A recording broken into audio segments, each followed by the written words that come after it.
దిల్ రాజు వచ్చి Telangana film development corporation కి chairman అయ్యాడు. ఆయన దానికి ప్రొడ్యూసరు. ఆ సినిమాకి ఏమవుతుందో మనం చూడాలి కదా, ప్రజా తిరుగుబాటు రావాలి కదా. ఉండవు అని చెప్తున్నారు. కేతిరెడ్డి గారు, ఇప్పుడు దేశవ్యాప్తంగా పుష్ప2 కలెక్షన్స్ రికార్డు కలెక్షన్స్ సృష్టిస్తుంటే మరి ఏంటిరా ఏపీలో మాత్రం కొంచెం డల్ అయింది ఎందుకంటారు? కలెక్షన్లు ఎందుకు తగ్గాయి ఏపీలో? దేశవ్యాప్తంగా ఎక్కడండి మీకు తెలుసా? చూడండి, దాన్ని కొట్టి బుక్ మై షోలో చూడండి. ఎక్కడండి సోమవారానికి అన్ని థియేటర్లు తీసేస్తే నార్త్ ఇండియా మొత్తము ఎక్కడ లేదండి. అంతా అబద్ధాలు. ఇక్కడ ఉందని అక్కడ, అక్కడ ఉందని ఇక్కడ లేదు, అక్కడ లేదు, ఎక్కడా లేదు. సినిమాకి డివైడ్ టాక్, అసలు సినిమా బాగాలేదని, ఏదో బోర్ ఎక్కువగా సీన్లు లాగేరని ఈ రకమైన టాక్ ఉంది. ఏపీలో పుష్ప2 కలెక్షన్లు తగ్గడానికి ఏమన్నా రీజన్ ఏమన్నా ఉన్నాయా? అంటే అక్కడే తగ్గాయనే టాక్ కూడా వినిపిస్తోంది. ఏపీలో కొన్ని ఏరియాల్లో థియేటర్స్ కూడా ఖాళీగా దర్శనం ఇస్తున్నాయనే టాక్ కూడా వినిపిస్తోంది. ఓనీలేండి, కాపులు ఎక్కువ ఉన్న దగ్గర డివైడ్ అయిపోయారు అని అనుకున్నాం. ఏపీలో కలెక్షన్లు తగ్గడానికి రాజకీయ కారణాలు ఏమన్నా ఉన్నాయని కోణంలో రాజకీయ కారణాలే మనం ఉదాహరణగా తీసుకుందామండి. బన్నీ ఫ్యాన్స్, బన్నీ వచ్చి వైఎస్ఆర్సీపీకి అతను ఏదో అనుసంధానంలో ఉన్నాడని చెప్తున్నారు. అదే విధంగా పవన్ కళ్యాణ్ ఫ్యాన్స్ బాయ్కాట్ చేయమని చెప్పి పిలుపు ఇచ్చారు. దీనివల్ల కొన్ని జిల్లాల వరకే ఎఫెక్ట్ ఉంటుంది కానీ కొన్ని జిల్లాల్లో ఎఫెక్ట్ ఉండదండి. ఎందుకు ఉండదంటే కాపులు ఎక్కడ ఉన్నారో అక్కడ ఉంటుంది ఎఫెక్ట్. మిగతా అక్కడ ఎఫెక్ట్ చూపిస్తుంది. ఈస్ట్ వెస్ట్ గోదావరి జిల్లాల్లో ఎఫెక్ట్ ఉంది.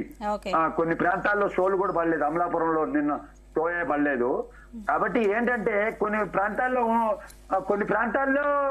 ఆ ఎఫెక్ట్ ఉంటుందే కానీ మిగతా రెస్ట్ ఆఫ్ ద ఆంధ్రప్రదేశ్ కానీ తెలంగాణ కానీ ఆ ఎఫెక్ట్ అనేది ఉండదండి తప్పకుండా. ఎందుకు ఉండదంటే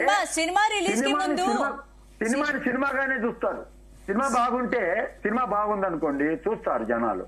ఇప్పుడు ఏమైందండి చెప్పమంటారా? మెయిన్ ప్రాబ్లం ఈ సినిమాకి ఏమైందంటే, అప్పుడు 1 వచ్చి కరోనా తర్వాత రిలీజ్ అయిందండి.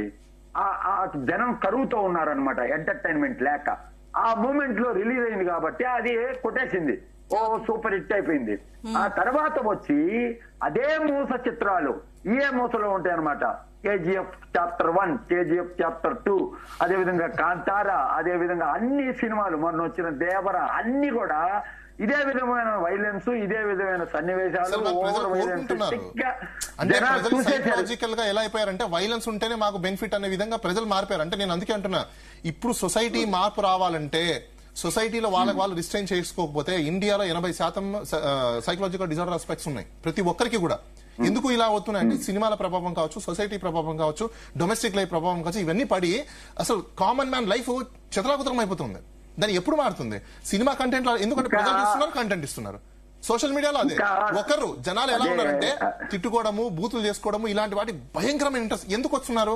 అసలు ఒక్కసారైనా ప్రభుత్వాలు ఆలోచిస్తున్నాయి, ఇది ప్రభుత్వాల రెస్పాన్సిబిలిటీ కాదా? ఇలా సొసైటీ మారిపోయినప్పుడు ఎందుకు ఇలా మారిపోతున్నారు, ఏంటి సైకలాజికల్ ఎఫెక్ట్స్ ఏమున్నాయి, రేపు సొసైటీలో ఎలాంటి ఎఫెక్ట్ పడతాయి అని ఆలోచించట్లేదా? ప్రభుత్వాల రెస్పాన్సిబిలిటీ ఇది, ప్రభుత్వం చేయాలి. ఆడవాళ్ళ మీద ఇప్పుడు నిర్భయ అనేది ఒక చట్టం ఒకటి తెచ్చారు కదా, లెక్క ప్రకారం నైట్ షోలు అనేది వేయకూడదు కదా. అప్పుడు కూడా అమ్మాయి నైట్ సినిమా చూసుకొని వెళ్ళేటప్పుడు జరిగిన సంఘటనే కదా ఢిల్లీలో జరిగింది. ఈ నైట్ షోలకి ఎందుకు పర్మిషన్ ఇస్తున్నారు రాష్ట్ర ప్రభుత్వాలు? అదే విధంగా ఈ ప్రీమియర్ షోలకి ఎందుకు ఇస్తున్నారు? ఇలాంటివి కూడా జరిగేదానికి ఆస్కారం ఉంటుంది అనమాట.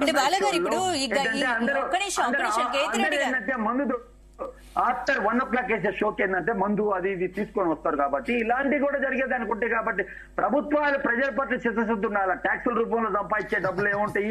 18% GST వస్తుంది. దాంట్లో సెంట్రల్ గవర్నమెంట్ పోవాలా, వాళ్ళు 9% తీసుకుంటారు. మిగతా 9% ఈయన అకౌంట్ చూపిస్తాడో లేదో, ఇన్కమ్ ట్యాక్స్ కి ఏం కడతారో లేదో. అసలు ఓవరాల్ గా ఈ సినిమా గురించి అయిపోయిందే కానీ ఇప్పుడు ఏం లేదు.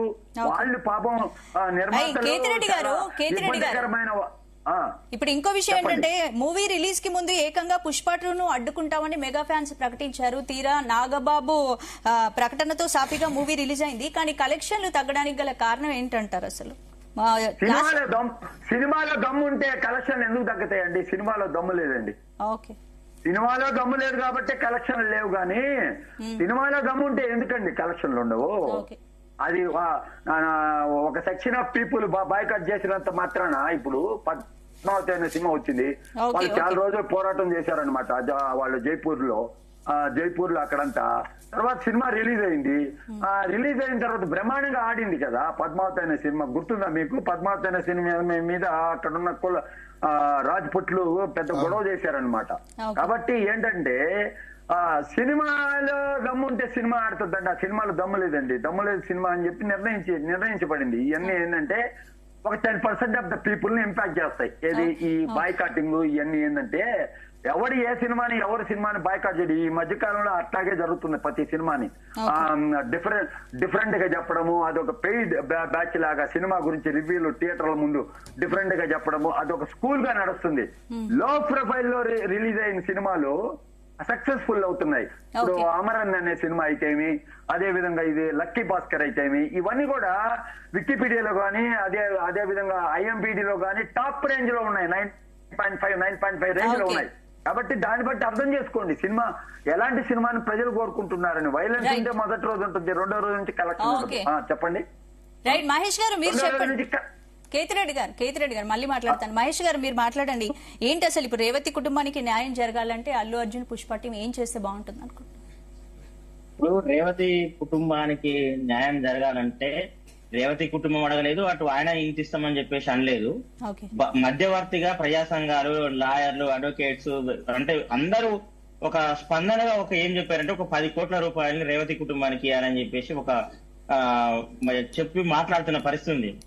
ఆ అమౌంట్ ని తనకిచ్చి వారిద్దరు పిల్లల యొక్క ఎడ్యుకేషన్ కూడా ఈ మైత్రి మూవీ మేకర్స్ అదేవిధంగా అల్లు అర్జున్ చూడాలా. అట్లా చూస్తే ఎంతో కొంత వాళ్ళకి న్యాయం జరిగిద్ది అనేది మేము భావిస్తా ఉన్నాం. అట్లా చేయని పక్షంలో ఏదో 25 లక్షలు ఇచ్చి చేతులు దులుపుకుంటే మాత్రం అది అన్యాయమే అని చెప్పేసి మేము భావిస్తా ఉన్నాం. అట్లనే